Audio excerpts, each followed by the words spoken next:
In this episode, I'm going to go over 4 main reasons why young athletes lose the love for the game.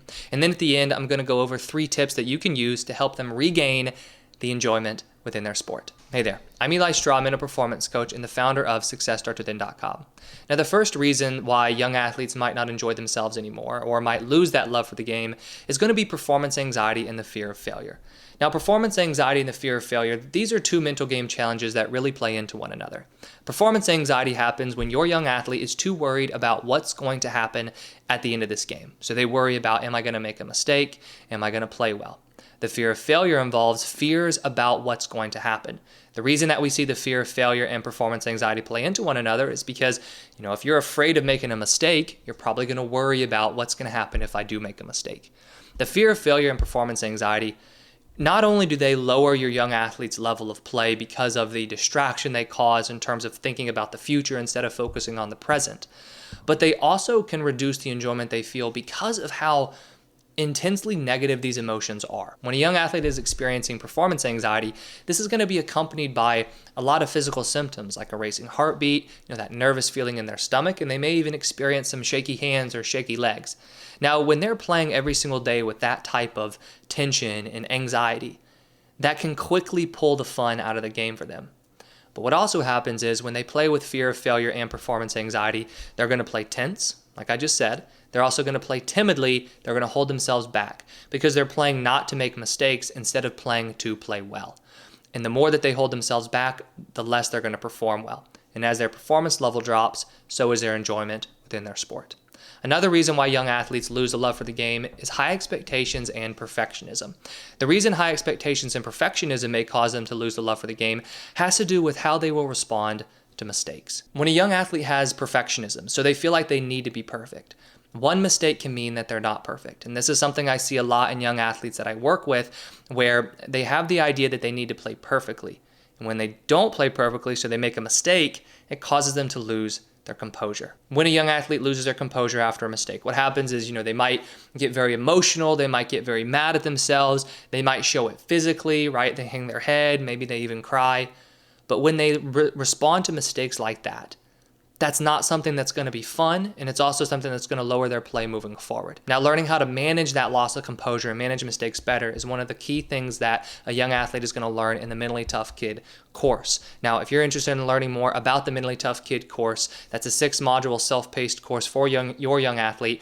I've put a link to that in the description below. Now, when a young athlete is experiencing this level of high expectations and perfectionism, and they always feel like they need to be perfect, but we know perfection is not possible within sports, they're always going to feel like they're falling short of perfection, and so that makes it really hard for them to have as much fun because they're getting so mad at themselves with the way that they're playing. And then another reason why a young athlete might lose a love for the game is a negative coach or a negative team environment. This sometimes is the most difficult one, especially if you're in an area where it's not really feasible to move teams, right? Because if a young athlete is dealing with a negative coach or a negative team environment, and it's, you've seen it and you honestly feel like, okay, that it's not the best environment for them, then I would encourage you to try to find a new team. But sometimes that is not going to be as possible as for other people in some other areas. But no matter if you can leave or not, we know that if it's a negative team or a negative coach, then this can quickly take the fun out of the game for the younger athlete. And then the last main reason why a young athlete can lose the love for the game is self-doubt. If they're continually doubting themselves, not believing in themselves, second-guessing their abilities, then we can quickly see this take that love out of the game for them. I was working with a young athlete who was experiencing a lot of self-doubt. And so this self-doubt then tied back into performance anxiety and the fear of failure form. And so he was going into games not really believing in himself, questioning his abilities, and this questioning led him to also question, do I want to keep playing my sport anymore? The reason that we see self-doubt play into the fear of failure and performance anxiety is because doubts lead to worries. Am I going to play well? If a young athlete is fully confident and believes that they can play well, but not only they believe that they can play well, but they know that they can handle themselves if they don't play well, because that's another level of confidence that they need. When they have that, they're not going to be as worried about what's going to happen. But if they don't have that level of confidence, they do doubt themselves, it's going to be much easier for them to fear and worry what's going to happen within the game. So what can you do right now if your young athlete isn't having as much fun while playing? Well, the first step is going to be to work through any of the factors that are holding them back, right? Like I said earlier, if it's a negative coach or a negative team and you have the opportunity, the best bet might be to change teams. But if not, then the best bet might be to help your young athlete handle that negative coach or handle the negative teammates, or whatever path you take to help reduce the impact of that negative team or the negative coach. If they're dealing with the fear of failure or performance anxiety, you want to work on building their confidence, which is also going to help with the self-doubt. Work on building that confidence, and you also want to help your young athlete become more processed focused. Because performance anxiety and the fear of failure are both going to be caused by outcome-oriented thinking, having your young athlete worry too much about what's going to happen. So if they can focus more on the present moment, focus more on the process of their game, we're going to see that fear and we're going to see that anxiety reduce. And then with high expectations and perfectionism, it's all about getting the young athlete not only to learn how to handle mistakes better during games, but also change the expectations they have going into games. Starting to play more for smaller objectives, focusing more on the process, like I was just saying with performance anxiety and the fear of failure, and really letting go of this idea that I need to play perfect.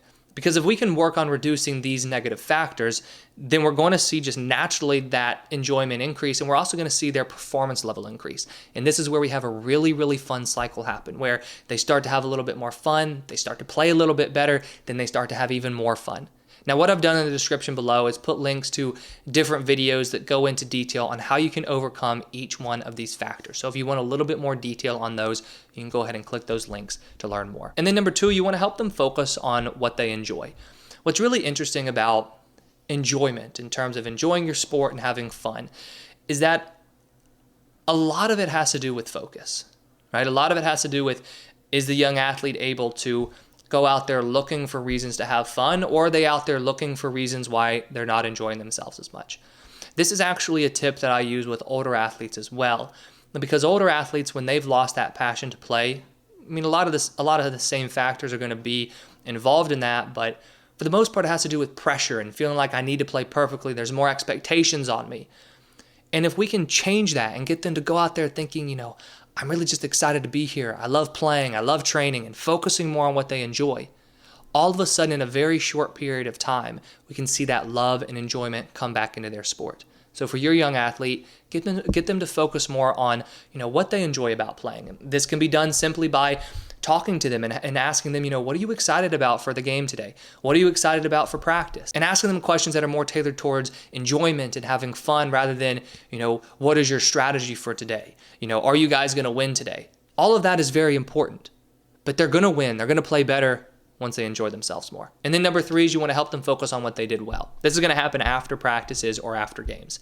A lot of times, especially if your young athlete is dealing with perfectionism or high expectations, it's going to be very easy for them to pinpoint all the things they did wrong and brush over what they did well. So a great habit that you can get them into is focusing on what they did well first. And this can honestly be accomplished by just asking them the question, what'd you do well today? What do you feel like was good about your game? You could even ask that after you ask the question, what did you enjoy about today? So you say, what'd you enjoy about today? What were some reasons why you had fun? And then, what'd you do well today, right? What do you feel like were some positives of your performance? They might not feel like they did anything well physically, but you might then say, okay, well, were you a supportive teammate? Did you pick your teammates up? Do you feel like you tried to be a little bit more focused? By getting them to think more about what they did well, this is going to build that belief that they are playing well, which we know is going to feed into them enjoying themselves more as they move forward. So if your young athlete isn't enjoying themselves as much anymore, make sure that you follow those 3 tips to help them bring that love back into the game. In addition to these 3 tips, there are many different, just sports psychology techniques and tools that you can use to generally build your young athlete's mindset. So what I've done is I've linked another episode that goes into detail on how you can use sports psychology for your young athletes. So go ahead and watch that if you'd like. I hope you enjoyed this episode, and if you did, please hit that like button and subscribe if you haven't already. I put out new videos each week on sports psychology and mental toughness for your young athlete.